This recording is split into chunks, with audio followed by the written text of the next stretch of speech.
Google has established in their own research that psychological safety is the number one factor for building effective teams. Psychological safety will ensure that your team is productive, engaged, retention is high, and that everybody will feel good and safe doing the work. So if you're not sure whether your team members feel safe to voice their opinion, even if it's different to their leader's opinion, or to admit that they made a mistake, or ask questions when they don't know the answers, or even to fully show up as their true selves, then this video is for you. This is the first video of a 3-part video series, and today I will break down the definition and history of psychological safety and the 4 key foundations and pillars of psychological safety so that you can start to bring more psychological safety into your team. Hi, I'm Anne, and I'm a former engineer and senior leader in the manufacturing industry, and now I work as a leadership coach and an expert for team development. Make sure that you subscribe below because I regularly upload new videos around leadership and managing effective teams. In this video, I'm going to share with you some key facts on the history of psychological safety. We're going to dive into the different definitions of psychological safety, and then I will share with you the 4 pillars of psychological safety and some examples of behaviors you can start implementing today. In 1999, Amy Edmondson, a Harvard professor, published a paper around psychological safety. And this is probably one of the key milestones of the development of psychological safety as we know it today. In this paper, she talked about a study that she performed with medical staff in hospitals. And in her study, she found that teams with a higher number of good outcomes actually also made more mistakes. But the difference was that these teams felt safe to admit their mistakes and then learn from these mistakes.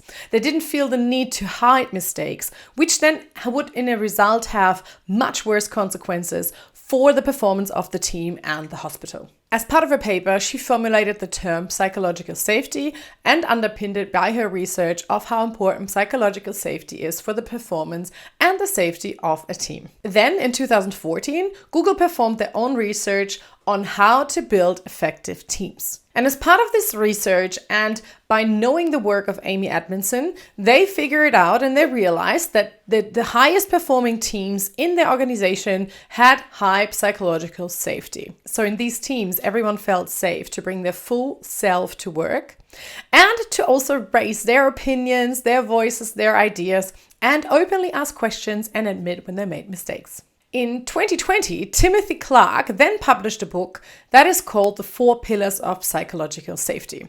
And he was building his work on the previous work by Amy Edmondson and the Google research.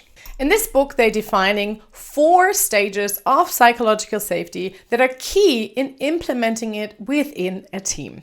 I will share more about these 4 pillars later in this video. So when it comes to the definitions, I want to share with you 2 definitions. One is by Amy Edmondson and one by Timothy Clark out of his book. Amy Edmondson defined psychological safety as the underlying belief that no one will be punished for voicing their opinions, sharing their ideas, admitting to mistakes, or asking questions.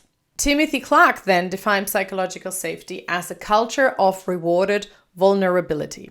He goes on to say that vulnerability is a subjective feeling, and certain situations that might make you feel vulnerable might not be as vulnerable for other people. But some examples of rewarded vulnerability could be sharing something personal, expressing your emotions, or even talking about your weaknesses. So in a nutshell, psychological safety creates an environment and a culture where everyone feels safe to share openly what's on their mind and what they are going through. It's a culture where everyone feels safe to admit a mistake and therefore also ask questions and work together towards a common goal. It's also important to state a few factors about what psychological safety is not. Psychological safety is not about being nice. So this does not mean that we are always nice. It also means that we're still allowed to provide feedback and share our boundaries and set clear boundaries So it's not about being a pushover or creating a culture of being pushovers. It's more so a culture where we are openly direct and where we create a feedback culture where we treat everyone with respect. So it's also not a mechanism to avoid feedback or avoid having these tough conversations. It is also not a culture of low accountability. We still want to be effective in the work that we do. So it's important to acknowledge that it's still about achieving our goals and results. And it's also not about lowering our standards. We still have high quality standards that we want to achieve. We still are ambitious as a team. We still have our targets that we want to reach. It's just the way that we talk to one another and the way that we treat one another and the way that we handle mistakes or questions or learning as a team is what makes the difference to building a psychological safe team.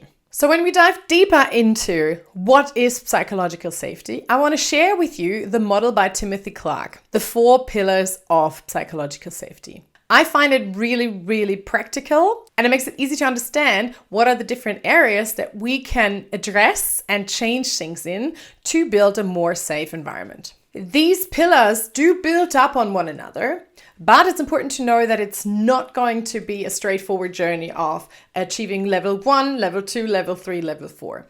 As a team and as an organization, you will kind of move amongst these different levels. You will go back and forth and up and down. It is a continuous journey because as soon as the environments change, the team composition changes, you will have to address certain things again. So let's look at pillar number 1. Pillar number 1 is inclusion safety. So this means that team members feel safe in the team and they feel like they are included and part of the team. They feel like they're accepted for who they really are. They feel like people show that they respect them, that they're interested in them, and that they see them. Level number 2 is learner safety. This means that members in your team feel safe to ask questions and to be on a continuous journey and to believe in a growth mindset. They feel safe to accept feedback and share feedback, and they also feel safe to ask questions. Level number 3 is contribution safety. And this means that everyone feels safe to voice their opinions and share their ideas, to contribute to the team and the goals of the team. And here it's important that they feel safe to do so without the fear of being laughed at or not taken seriously or not listened to at all. Level number 4 is challenger safety. That they feel safe to even question and challenge something, even if it's your idea as their leader. That they feel safe to bring it up, share their concerns, and maybe even suggest something else. So these 4 levels that you see here are key in understanding and building your roadmap of things that you want to address and things that you want to change. In the next videos that I will publish, I will share with you a few more reasons and a few more data around why psychological safety is so important and what are the consequences if you don't have it for you and your team and your organization. And then also there will be a third video around what you can do as an individual and also as a leader specifically to build psychological safety in your team. To conclude this video though, I want to share with you one important aspect about psychological safety. It is a subjective feeling of feeling psychologically safe.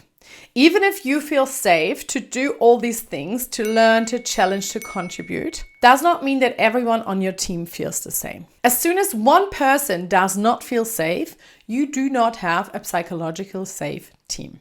And the responsibility on building a team lies on every individual on the team. With your behaviors, with the things that you say, you either contribute to psychological safety or you take away from it and you reduce it. There's a responsibility on each and every one of us to really be intentional in the way that we show up, in the way that we treat every single person, and what we say and how we say it. Make sure you check out the next videos and let me know if you have any specific questions about psychological safety.